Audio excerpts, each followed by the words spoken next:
As pessoas estão trocando a sua própria realização, a realização dos seus sonhos, dos seus projetos, pela garantia de não ser mandado embora.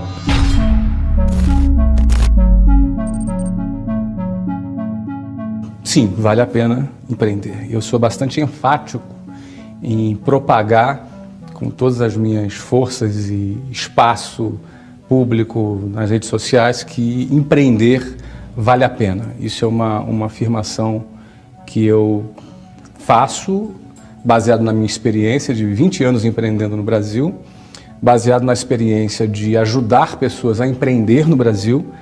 Afinal, nós temos centenas de franquias no Brasil com novos empreendedores que nós treinamos e ajudamos a empreender no Brasil e pessoas que têm bons resultados.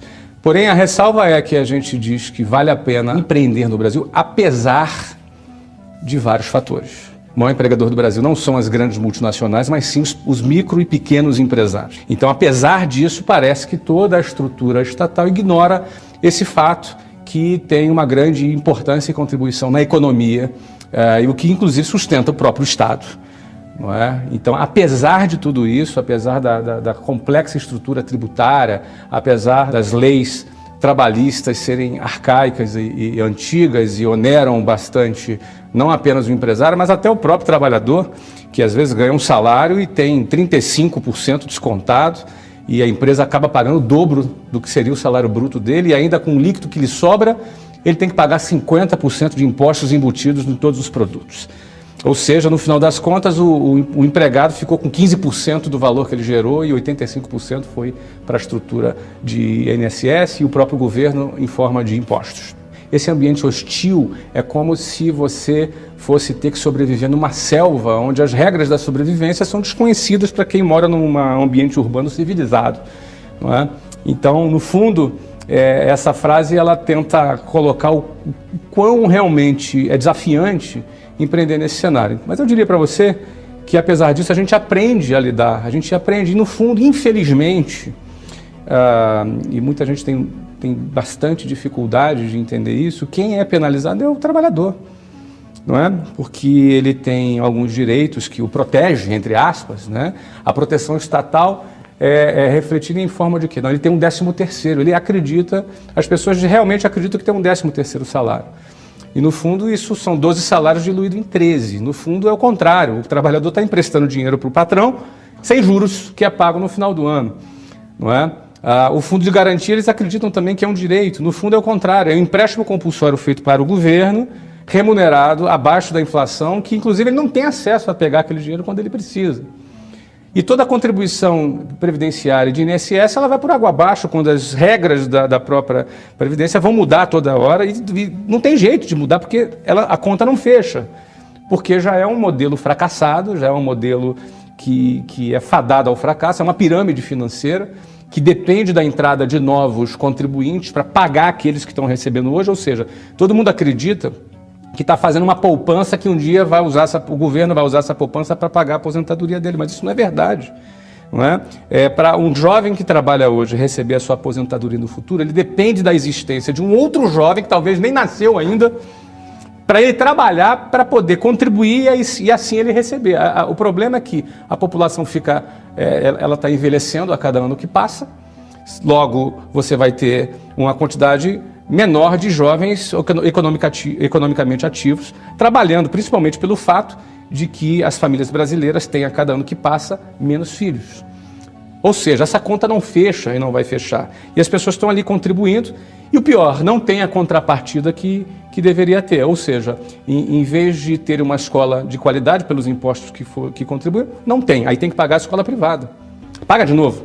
Plano de saúde, não é? A parte da segurança pública, então, é um caos. Esse é o cenário, não é para amador. O Brasil não é para amador. Agora, eu digo que o empresário, ele aprende a trabalhar, ele aprende a sobreviver nessa selva.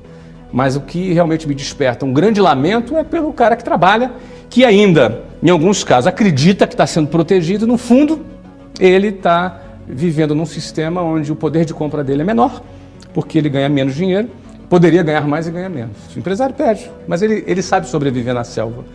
Não é? O trabalhador não tem alternativa. Ele é o que mais perde. E perde ainda com síndrome de Estocolmo, apaixonado por aqueles que o sequestraram. não é? Na realidade, todo esse sistema que é patrocinado pelo Estado sequestra o trabalhador e ele fica refém desse sistema, né? Isso tira completamente o poder de compra das pessoas, principalmente da classe média. Eu acho um desastre a educação no Brasil, não é? As empresas cada vez mais têm dificuldade de ocupar as vagas, e você tem muita gente desempregada e você tem dificuldade de ocupar as vagas. Porque, infelizmente, o sistema de ensino ele não prepara as pessoas para o mundo real. O sistema de ensino é aquela bolha controlada pelo MEC e que não prepara as pessoas para a realidade do mercado. As pessoas chegam sem saber falar em público, sem saber escrever uma redação, sem saber falar inglês, passam 12 anos sentado na cadeira de uma escola do ensino fundamental, do ensino médio, e sai sem falar inglês. É claro que algumas empresas, como a minha, por exemplo, se aproveitam desse fato para vender um produto porque é um curso de inglês. Eu sou fundador de uma grande rede de escolas de inglês no Brasil e, obviamente, essa minha empresa só existe porque a escola é incompetente.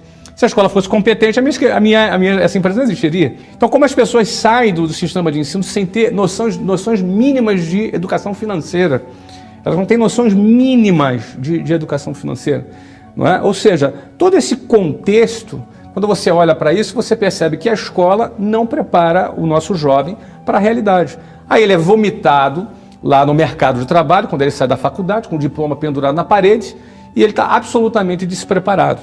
Então, as empresas cada vez mais têm optado em fazer a sua própria formação, ter que escolher bem, peneirar bem para tentar encontrar alguém com algum preparo, mas a gente tem que acabar preparando mais as pessoas, porque, infelizmente, a preparação feita pelo modelo de ensino é muito fraca. A gente passou por um período onde nós tínhamos mais de 18 milhões de jovens se preparando para fazer concurso público. Eu não tenho nada contra o serviço público, acho que é importante existir pessoas capacitadas no serviço público, mas acho que 18 milhões já é demais, não é? Eu acho que já começa a existir uma coisa que antecede a essa escolha, que é uma cultura, que é a cultura do funcionalismo público, é a cultura da dependência do Estado, da busca pela estabilidade, como se isso fosse o que fosse nos realizar. As pessoas estão trocando a sua própria realização, a realização dos seus sonhos, dos seus projetos, pela garantia de não ser mandado embora. Eu acredito que isso é pensar muito pequeno, isso é muito pouco. Não estou dizendo que as pessoas não possam trabalhar no serviço público, não tem nada de indigno nisso. O Brasil precisa de bons servidores públicos, mas a busca pela estabilidade é uma cultura medíocre que começou a ser difundida no Brasil, e eu fico imaginando se o Bill Gates tivesse sido funcionário público, em vez de ter criado a Microsoft. Pessoas que, em vez de terem aberto um negócio na sua garagem, como acontece muito aqui nos Estados Unidos, tivessem buscado simplesmente trabalhar no sistema, no serviço público, para não perder um emprego, não é? Ou seja, o oposto disso é o apetite pelo risco. É uma outra cultura, a cultura do apetite pelo risco. Olha, eu tenho um sonho, eu tenho um objetivo, eu vou lutar por isso. Pode ser que eu consiga, pode ser que eu não consiga, não tenho nada garantido.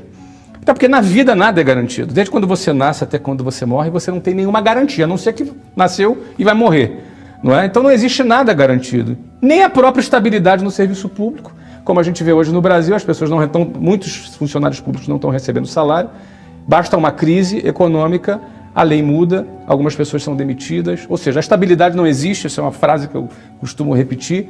No entanto, essa cultura da estabilidade, ela é oposta, ela é antagônica à cultura do empreendedorismo. E para um país crescer, e um país que eu já falei que tem 70% dos empregos gerados por pequenos e microempresas, para um país resolver o problema do desemprego e ele se desenvolver, o mercado se desenvolver, precisa de mais gente pensando e querendo vencer dentro desse sistema, apesar de todas as dificuldades que existem. Ou seja, quem nasce primeiro, o ovo ou a galinha? Quem nasce primeiro é a mentalidade do empreendedor. É o cara que no meio do caos ele vai conseguir enxergar uma saída, ele vai ter a coragem de abraçar essa saída e ele vai, no meio da lama, despertar ali uma flor bonita, ou no meio do deserto ele vai criar um oásis e a partir daí as coisas começam a se desenvolver. Ou seja, as pessoas têm muitas vezes a impressão que tem que estar num lugar perfeito, num lugar de ambiente econômico perfeito, de ambiente político perfeito, que aí sim agora eu posso empreender. Não, não é verdade. Tem gente fracassando na Noruega, tem gente fracassando nos Estados Unidos, na Singapura, e tem gente vencendo na África, tem gente vencendo no Brasil, tem gente vencendo em países que têm um ambiente muito menos favorável. Então, quem nasce primeiro entre o ovo e a galinha é a atitude empreendedora que nasce primeiro. A partir daí, as outras coisas elas acontecem.